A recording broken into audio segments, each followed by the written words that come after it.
Hi, my name is AKaufman, and I have the privilege of serving as an elder up at Harvest Bible Chapel, Lake Zurich, and I've enjoyed a day at Harvest University talking to the executive pastors on the concept of time management. And the idea behind this session was, how do you get more done with less stress? And the focus of the talk was on 5 main points.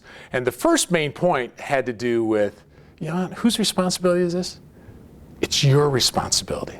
When it comes to time management, one of the really key principles is that if you don't take responsibility for your time, other people are glad to do it for you. And whether it's you as a pastor, whether it's an executive pastor, regardless of the role, that people want more and more of you. And sometimes people say, yeah, but you don't know my elder board, you don't know my mother-in-law, you don't know the fill in the blank. But, and the truth is I don't.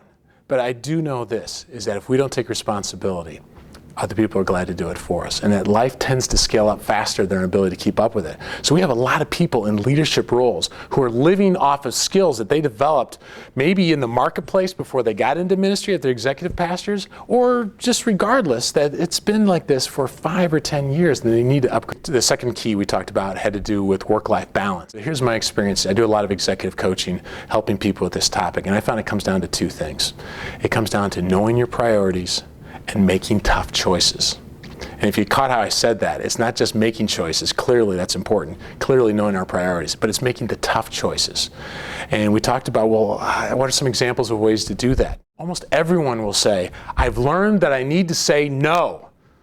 But how do you say no in a church culture sometimes? I mean, we just don't necessarily have the time sometimes to say no. In any organization, being the no guy usually isn't sustainable. And so the idea is, if someone comes up to you, hey, pastor, we need this to be done, maybe saying no just doesn't seem like a good option, although some of you, I'm sure, have no problem saying no.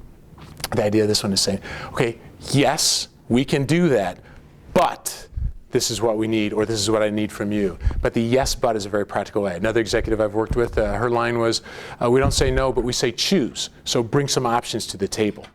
Third topic we talked about was out of my mind onto a list. And some of you are probably familiar with David Allen and his work, his book called Getting Things Done. But a big principle, and by the way, if you're not familiar with that, it's a good book to get. You can get it on audiobook as well and listen to it during commute times. But the idea of get it out of your mind and onto a list is we just try to remember far too many things. We just try to remember far too many things. And so can you get it out of your mind onto a list? If someone says, hey, pastor, would you call me this week? How easy is it to say yes? How difficult is it to remember who was it that I said yes to? And so the idea is get it onto a list. Now, maybe you're not a list person. Maybe you prefer to get it into a BlackBerry. You can get it into anything you want. I introduce people to a tool called recall.com, REQALL.com. Check it out. But the idea of this, I've got it on a speed dial. It's on my queue. I press that, and it knows who I am based on my phone number, the caller ID. And what it says is, do you want to add something? Do you want to share something? Do you want to recall something? So I could say, remember to call such and such from our meeting at church. And it'll actually take my voice, transcribe it into a text message and or an email message and send it to my email or send it to a text. You can even say, and remind me at 2 o'clock, and it'll automatically send it at 2 o'clock. Simple thing like that. There are many ways you can do this, but the idea is get it out of your mind, get it onto a list or something else so you don't have to try to remember it yourself. The fourth principle had to do with developing ourselves and developing the people around us. And though that makes sense to do that anyway, a lot of times we don't look at that as a time management issue, but it's completely a time management issue. If we develop ourselves, it's not going to take as much time to do the things that we've been struggling with. And that could be getting to know Excel better. That could be getting to improve our negotiating skills, our listening skills, our counseling skills. There's so many things we can do there. As pastors, what are we doing to develop ourselves when it's the daily sprint, or I'm sorry, the weekly sprint, to just get to the message every week, and then to wear all the other hats you have to wear. What are you doing to develop yourself? But also, what are you doing to develop the people around you? What I find is, truthfully, a lot of executive pastors I know, and I could even extend this to some pastors I know, we're control freaks. As much as that doesn't sound good, we'd like to be in control. You're good at what you do. You're driving people, and yet if we don't develop the people around us, it always comes back to us. And a very wise person I had on my staff once, one of his lines was, volume screws up everything. And that certainly is true with systems, but think about what it's like to manage a church, to lead a church when it was half the size that it is now. How about when it was the staff was half the size of what you have now?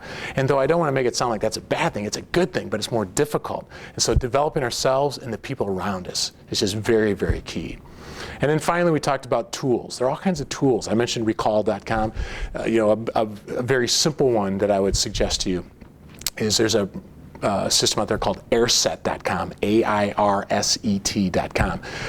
Very simple problem in the Kaufman family. We've got 3 soccer players in our family. Soccer schedule comes out, like, okay, I have to put it into my schedule, and then I have to go over to my wife's computer or onto our family calendar, and trying to keep those in sync is just crazy. Airset.com, what I do is I put it in, I tag it in Outlook as a family calendar item, and next time I synchronize with Airset, it automatically goes up to Airset. You can think of them as just like this giant cloud out there. When my wife's computer syncs with Airset, it automatically goes there. We're synced. We don't even think about it anymore. That's a very simple one.